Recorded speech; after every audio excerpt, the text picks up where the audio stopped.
ദൈവത്തിൻ്റെ അതിപരിശുദ്ധമായ നാം വാഴ്ത്തപ്പെടുമാറാകട്ടെ. ഈ വചനം കേൾക്കുന്ന എല്ലാവരെയും ദൈവം സമൃദ്ധിയായി അനുഗ്രഹിക്കുമാറാകട്ടെ.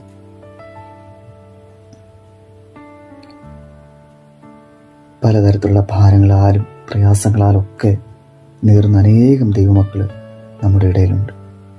അവരെ ഓർത്ത് നമുക്ക് പ്രാർത്ഥിക്കാം.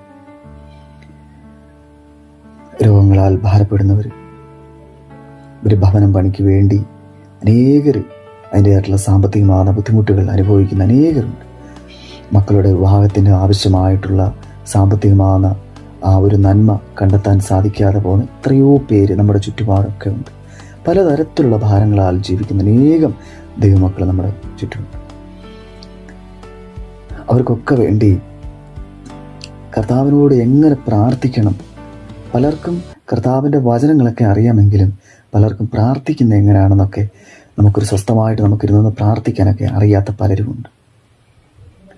അതിലടിസ്ഥാനത്തിൽ നമുക്ക് ദൈവവചനത്തിൻ്റെ അടിസ്ഥാനത്തിൽ നമുക്കൊരു വാക്യം നമുക്ക് വായിക്കാം.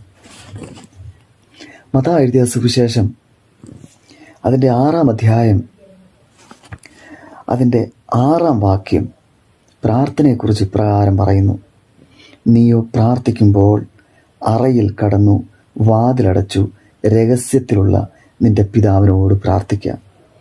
രഹസ്യത്തിൽ കാണുന്ന നിന്റെ പിതാവ് നിനക്ക് പ്രതിഫലം തരും. രഹസ്യത്തിൽ കാണുന്ന പിതാവ് നമുക്ക് ഉറപ്പായും നമുക്കതിൻ്റെ പ്രതിഫലം നമുക്ക് തരും. ഈ വചനം കേട്ട എല്ലാവരെയും ദൈവം സമൃദ്ധിയായി അനുഗ്രഹിക്കുമാറാകട്ടെ. ആമേൻ.